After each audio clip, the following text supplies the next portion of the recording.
بسم اللہ الرحمن الرحیم۔ پیارے دوستو، نصابس صرف کے سبق میں آپ کو خوش آمدید۔ آج ہمارا تیسرا سبق ہے حروف اصلیہ و زائدہ کا بیان۔ حروف اصلیہ و زائدہ کا بیان۔ حروف اصلیہ کسے کہتے ہیں، زائدہ کسے کہتے ہیں؟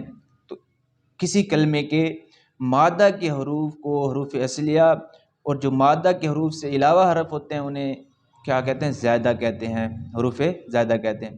مثال کے طور پر کتاب، لفظ کتاب ہے کاف تا با، اس میں یہ حروف اصلیہ ہیں، اور جو الف ہے نا یہ زائدہ ہے۔ اب ہمیں پتہ کیسے چلے گا؟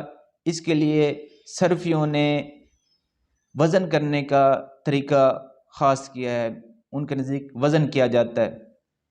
تو وزن کرنے کا طریقہ صرفیوں کا کیا ہے؟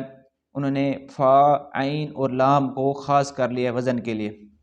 فا، عین اور لام کو جو اس کے مقابلے میں آئے گا وہ حروف اصلیہ ہوگا، اور جو ان کے علاوہ ہوگا وہ زائدہ ہوگا۔ بعض اوقات فا، عین اور دو لام کے ساتھ وزن کیا جاتا ہے، اور کبھی کبھی فا، عین اور تین لاموں کے ساتھ بھی وزن کیا جاتا ہے۔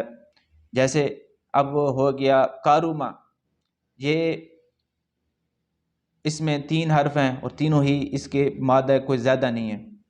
فا، کاف فا کے مقابلے میں آ گیا، را عین کلمہ کے مقابلے میں آ گیا، اور میم لام کلمہ کے مقابلے میں آ گیا۔ اب اسی کو ہم اگر اکرمہ بنا لیں تو یہ کیا ہو گیا؟ کاف فا کلمے کے مقابلے میں تھا، را عین کلمہ کے مقابلے میں تھا، میم لام کلمہ کے مقابلے میں۔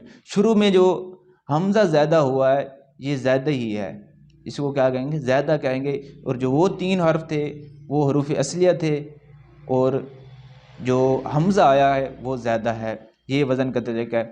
اور ایک مجموعہ ہے سألتمونیہا یا الیوم تنساہ، یہ کوئی ان میں سے ایک یاد کر لیں جو حروف زیادہ ہوتا ہے تو انہی میں سے ہوگا حروف زیادہ۔ یہ سبق نمبر 3 ہمارا مکمل ہوا، اس کو یاد کیجئے گا، سمجھیے گا۔